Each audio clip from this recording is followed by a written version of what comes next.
Good morning, everybody. Welcome to the Peel Police Service Board meeting of Friday, January 16th, 2026. We will begin with our land acknowledgement. We would like to begin by acknowledging the land on which we gather and on which Peel Region operates is within the treaties of the Mississaugas of the Credit and the traditional territories of the Anishinaabeg, Haudenosaunee, and Wendat nations. For thousands of years, Indigenous peoples have inhabited and cared for this land and continue to do so today. We are grateful to have the opportunity to work in this territory and in doing so respect the land's significance for all people in Peel. Next, roll call, all present, and I believe Mayor Brown is on virtually. Our first item is the election of the chair. Pursuant to Section 36(1) of the Community Safety and Policing Act, the members of a board shall elect a chair at the board's first meeting in each year, and the executive director shall assume the chair and call for nominations for the position of chair. At this time, I will take nominations. Al Boughton? I'd like to nominate Nando as chair. Is there a seconder? Yep, I'd like to. Moved by Al Boughton, seconded by Sumita Kohli, that Nando Yanika be nominated for the position of chair. Are there any other nominations? Seeing none others, then the following motion will be passed, that Nando Yanika be elected as chair of the Regional Municipality of Peel Police Service Board for the year 2026, and that he shall now assume the chair.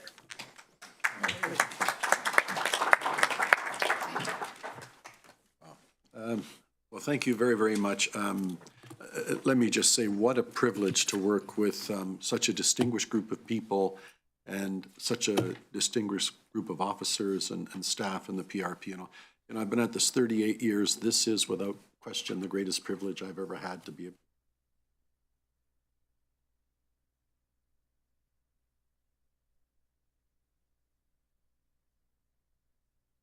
With that, with again my thanks, I now moved on to the call for the vice chair. And so at this time, I will take nominations for the position of vice chair. Do I have nominations? Councillor, Sumita, please, vice chair. Yes, I'd like to nominate Omar Khan for vice chair. Very good. Do I have a seconder? I see Al Boughton as my seconder. Thank you. Do I have any other nominations at this time? Seeing none, I declare the nominations closed. And Omar, congratulations on quite an honor. Okay, that business is out of the way. Now we turn to the business before us. It's a rather short agenda. First item I notice we have the minutes from the board meeting held on November 28, and I have a recommendation that they be approved. Moved by Mayor Brown. All those in favor? Any opposed? That is carried. I then go to deputations. We have none. We're on to the chief's update. We have the acting chief to speak to. Chief, over to you. Thank you, Chair. I think we have a number of updates. Myself, Nick, Carolyn, and Yubi have different subjects we'd like to touch on. I'll start with Nick. Thank you, Acting Chief Andrews. To start with, just like to provide a really quick update on the extortion summit we held just this week. It was a summit that brought together federal, provincial, and municipal elected officials along with law enforcement to really talk about what we could do in the area of extortions. It was a really valuable opportunity for us to come together, begin to discuss some of the gaps that are resulting in the issue for our community, and ultimately resulted in us receiving up to $1 million to bolster our efforts in this place. Everybody here on the board will understand how valuable that is to our particular community. And I just want to reassure the board and our community that we're going to put that money to good use and show the people that target our community this is not the police service or the community that they should be targeting. Thank you.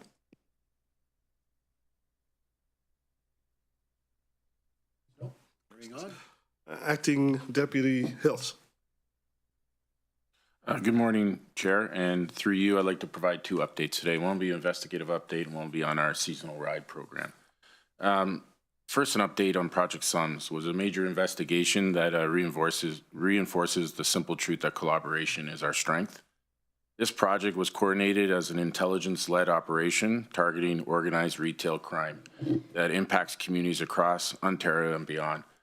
Peel partnered with Hamilton, who was the lead agency, York Regional Police, Waterloo Regional Police, federal partners, and other agencies. Together, we dismantled a highly organized criminal network operating across 2 provinces and had international links. Peel's impact, well, Peel was identified as a critical hub in this network. Stolen goods were being moved through Mississauga and Brampton, directly affecting local businesses and community safety. Our officers played a key role in intelligence gathering, identifying patterns, and executing enforcement.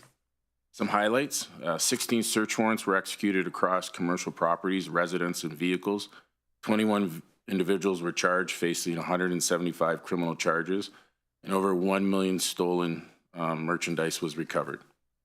Many of these that were charged were on release orders or were wanted on outstanding warrants. Why does this matter? Well, organized retail theft is not victimless. It drives up consumers' prices, it reduces product, and it creates a safety risk in our retail environment. This network operated across borders, so our response must have been equally coordinated. For our commitment, Peel continues to be proactive enforcement through retail blitz that we coordinate through our community policing support services and through our operational divisions. Recently, those blitzes had led to dozens of arrests, recovered tons of property, and in 2026, Peel is committed to hosting an organized crime retail theft conference, bringing together law enforcement, industrial leaders, and sharing strategic and strengthening our partnership. So in closing, something as the deputy said, we're sending a message that you cannot victimize our community. Think again, because Peel Police will continue to adapt, collaborate, and hold offenders accountable. Now, if I can move over to the RIDE update. I'm pleased to present to the board the results of the 2025 Regional RIDE campaign that underscores our continued commitment to preventing impaired driving and keeping our roads safe throughout the holiday seasons. As you know, RIDE operates through mid-November through December. This year's RIDE team demonstrated exceptional professionalism, motivation, and enthusiasm, qualities clearly reflected in the final results of the campaign, and I'm proud to share you with those highlights with you today. Vehicles investigated increased 33%, rising from 12,000 to 16,000 plus. Highway Traffic Act enforcement charges increased over 300%, from 242 to 1,008. Our Warren range suspensions rose 194%, from 74 to 218. Impaired driving charges increased 11%, from 84 to 94. And those results were because of stronger screening practices, enhanced traffic safety through increased enforcement, and improved drug impairment detection. In conclusion, the RIDE program reflected an intelligence-led strategy, resulting in higher public engagement, earlier detection, reduced alcohol-related charges per vehicle check, and a stronger overall impact. But most importantly, I'd like to take the opportunity to express my appreciation to the members of the board that participated in the spot checks on what I consider the coldest night of the campaign. Your presence alongside our officers was truly valued, so thank you. Just a quick note, participated voluntarily, not inadvertently, just to be clear. Thank you. Chief, carrying on. I just like to double down on that. Thank you. It was a very cold night, and Mr. Khan and Ms. Coley were out with us, shoulder to shoulder, and it was a really interesting night. We also had a homicide on that night. It took place while we were stopping cars. But thank you, and the work being done by our road safety teams and uniformed frontline officers is having an impact. You've heard the stats from Acting Deputy Hills, but where the rubber meets the road, so to speak, is that we have seen a consistent decline in the number of roadway fatalities and catastrophic accidents year over year, and it's a distinct pattern. We don't want to jinx ourselves by saying, acting as though we've reached nirvana, but we're on the right track. And that decline has continued year over year for the last 3-4 years. From a high of 43, we were down to 20 fatalities last year. subject subject to any other questions regarding the updates, I'd like to move on to Acting Deputy Holmes. I may have questions with regards to the updates. Mayor Brown.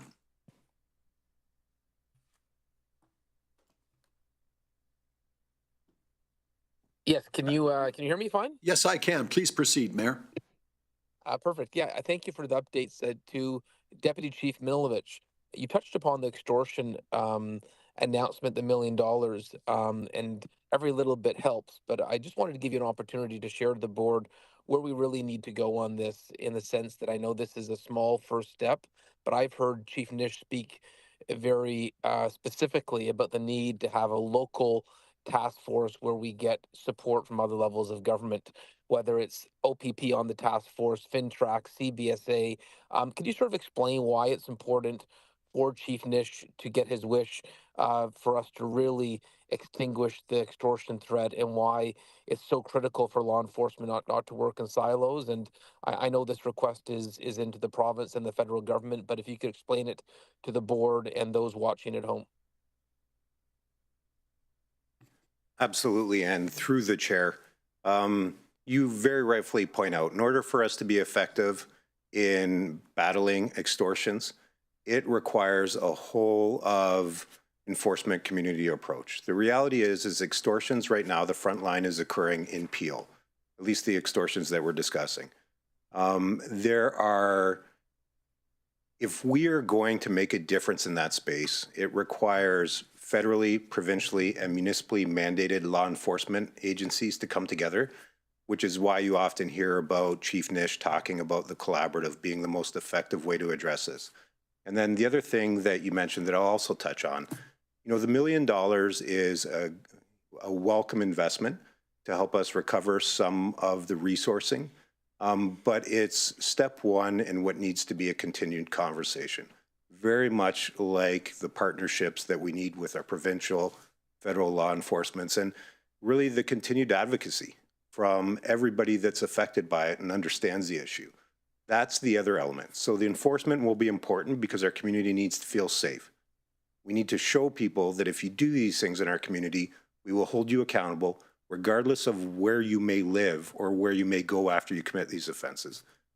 But in addition to that, we also need to continue our advocacy to fill the gaps that make this a lucrative and valuable opportunity for the organized crime groups that are targeting our community.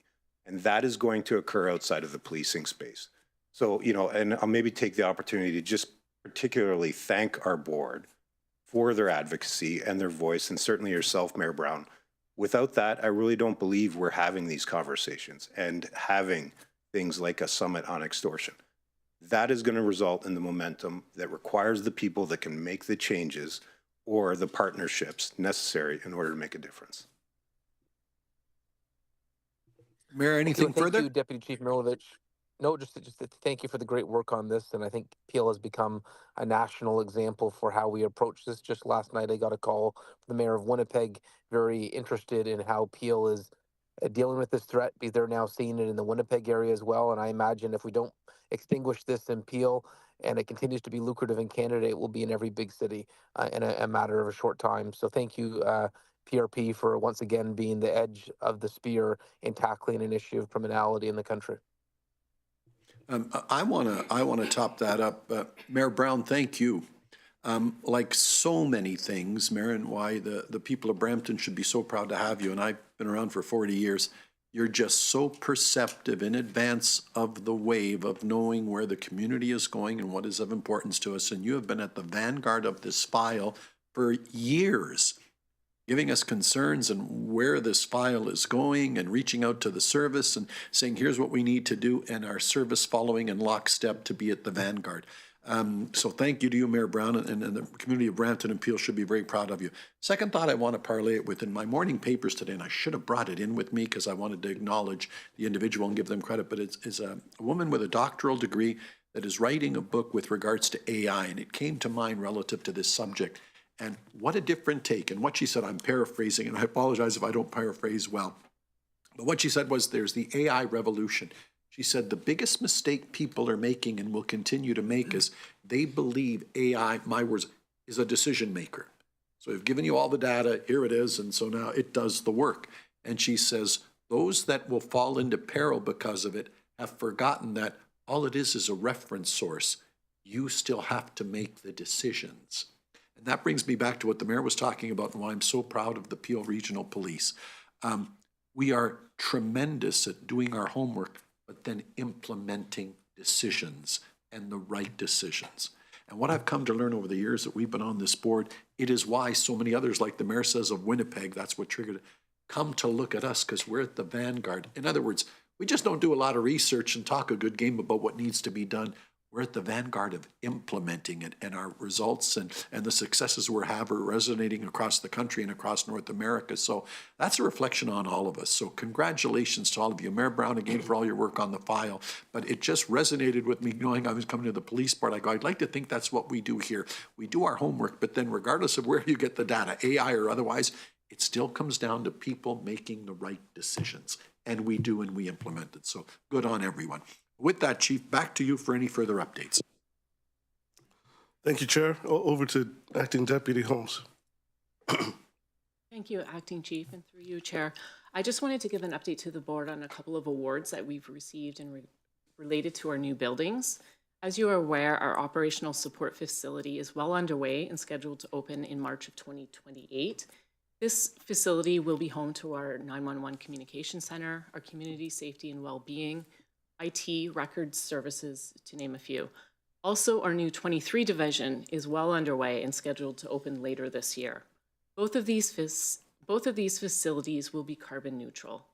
I wanted to take a moment to highlight that earlier last year, our operational support facility received the second award in the Rethinking the Future Awards, and 23 division received first place. These awards are given to projects showcasing excellence and innovation in architecture and design from across the world. And most recently, in November last year, the Operational Support Facility was recognized by the Canadian Leadership Forum Ontario Embodied Carbon Awards, which recognizes projects that demonstrate leadership in reducing the environmental impact of building materials and construction. These awards highlight teams that use innovative design strategies, rigorous life cycle assessment, and forward-thinking material choices to meaningfully lower embodied carbon while advancing Ontario's broader climate goals. The Operational Support Facility was awarded in the New Construction Large Buildings category for its exceptionally low carbon design approach. The 200,000 square foot facility will be fully electric and features a hybrid mass timber structural system, low carbon concrete, and an on-site solar array. Guided by Peel Region's leading net zero standard and design team, the project demonstrates what is possible when innovation and climate leadership come together. It stands as a scalable model for the region's growing portfolio of net zero facilities and is a compelling example of design excellence driving measurable carbon reductions. I'd like to take the opportunity to recognize our architect dialogue and our partners at the Region of Peel, as well as our PRP team, including Rob Scheer, Sean Favell, and the facilities team that are working on these projects. Thank you. Thank you, Seal. Subject to any other questions, I'd like to fill up the board on an issue that's it's been in the public domain quite a lot over the last few months, and particularly over the last week. There's been a number of incidents of violence centered around the tow truck industry. Some of the incidents that have caught the public attention recently were some arsons that were taking place have taken place within the city of Brampton, where a number of trucks have been set on fire. The response by Peel Police has been quite fulsome, and I wanted to take the opportunity to let the board be aware of the steps that we're taking to address not only the violence that's being perpetrated and is seen on TV, but also the conflict that's at the center of this violence. We've established a specialized task force of about a dozen officers who are focused on not only on the recent arsons, but on the violence that's taken place in the industry over the past several months. That team has made a number of arrests, inclusive of one yesterday, where we arrested 5 individuals relating to a number of assaults, threatenings, and damage to property that took place in October. There'll be a media release coming out a little later today. But separate and apart from that, we continue the consistent roadway enforcement around the tow truck industry. That enforcement has been is done on a go-forward basis, coupled with specific targeted blitz efforts. Those blitz efforts, those efforts have combined to result in approximately 2,300 HTA tickets being issued.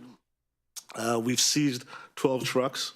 And, you know, one of the troubling aspects is that we've 564 tow trucks that were inspected, 356 of them were found to be non-compliant.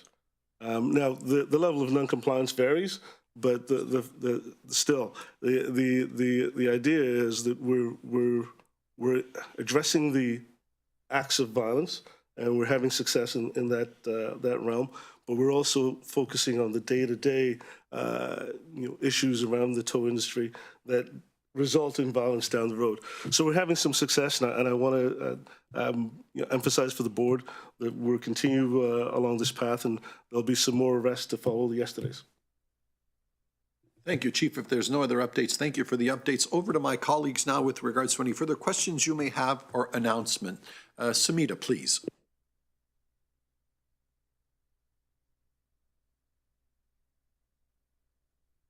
Yeah, the red. Oh, there's a red. First of all, Happy New Year to everybody, because it's still the New Year. Also, Happy Lordy to the community. It's been a beautiful week, and Lordy's a beautiful celebration, and a big thing that it means for our larger community is, you know, new beginnings and togetherness. So Happy Lordy to everybody that's celebrating, and please celebrate safely as you do it.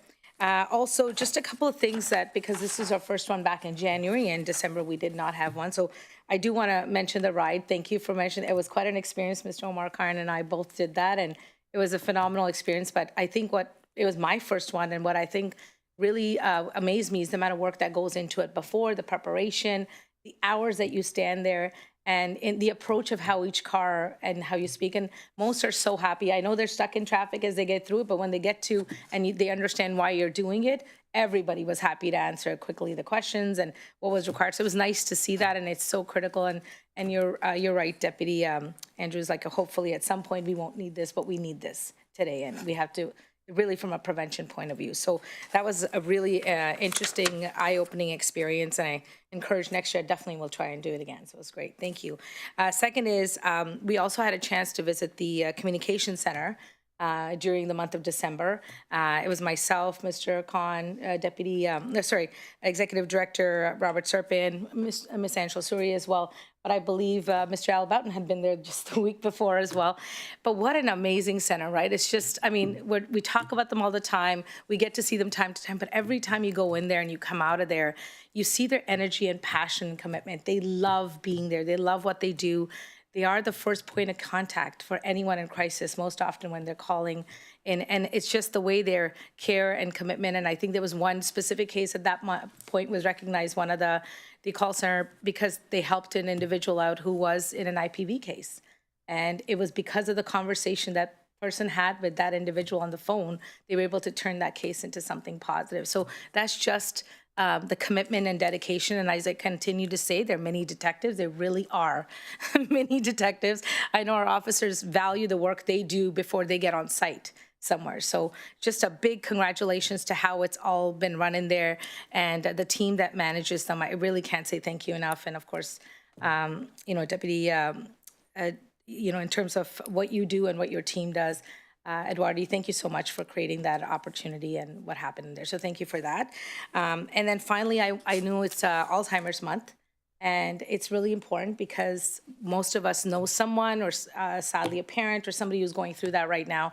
I thank Peel Police for continuing the awareness on it. I know that we have the Vulnerable Persons Registry, but I also would love if Mark, if you could maybe just highlight the Project Lantern, because I know I've talked to it, but it's phenomenal work that's happening, and I think for most so thank you, Deputy Pat, if you could. Thank you, Ms. Coley. Through you, Chair. Good morning, board members, and Happy New Year to you as well. Thank you very much, Ms. Coley, for raising and the awareness on Alzheimer's Awareness Month. Obviously, those that are living with dementia and other forms are greatly impacted, especially this time of year when the weather is as bad as it is. In these matters, seconds and minutes can cost somebody their life. And we're very proud of Project Lantern, which we launched in 2024. Since then, we've had over 350 clients that have been using the services. That is a combination of a referral program so that we can connect people with supports through our community partners, but also get as much information into our vulnerable person registry so that when somebody is reported missing, we have as much information as possible to start looking for where they might have gone and use historic information to direct our resources. But beyond that, partnership with the Alzheimer's Society Appeal, we also have a really, really great partnership with the Toronto Grace Health Centre, which through our referral process issues a remote monitoring safety device to families that have people that are living with Alzheimer's and dementia. It's got nothing to do with the Peel Regional Police. We have no ability to use this this mechanism, because I want to make sure that the community knows that. A family member can literally dial up this remote device and find out where their loved one is. And it's already proven to have saved so many of our community and also reduce the amount of resources that police now have to allocate to deploying and doing ground searches for these individuals. So it's a great program. We're seeing a lot of success in it, and it's obviously saving lives and protecting those that are most vulnerable.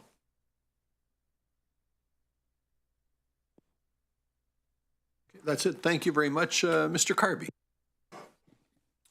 Good morning, and thank you, Chair, and Happy New Year to everyone. It's great to continue the work that we're doing on behalf of our community. So I certainly want to acknowledge the points raised by Ms. Coley on all the events that the Peel Police is doing and the support that the board is showing for those events, and to also pledge my continued support.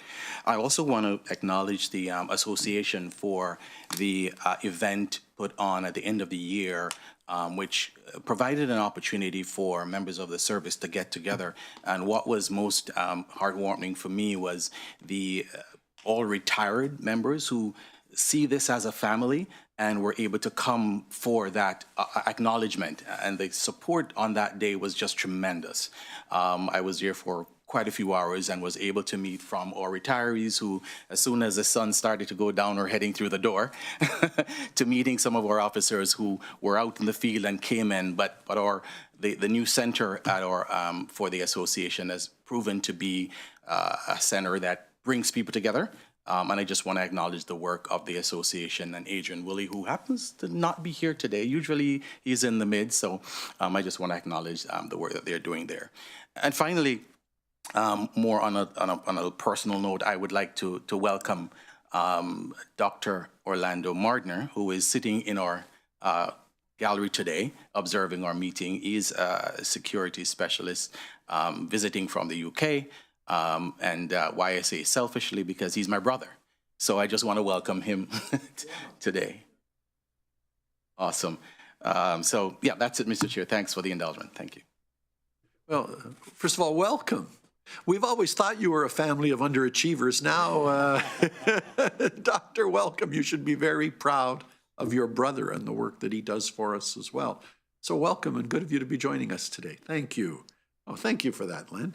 Okay, with that, if I have no other inquiries, that brings me to the point where I'm going to call for adjournment of this meeting as moved by Vice Chair Khan and seconded by Mr. Carby. All those in favor? That is carried. And if we could, we'll move right into in camera. So I'm going to ask the team to formally get me into in camera.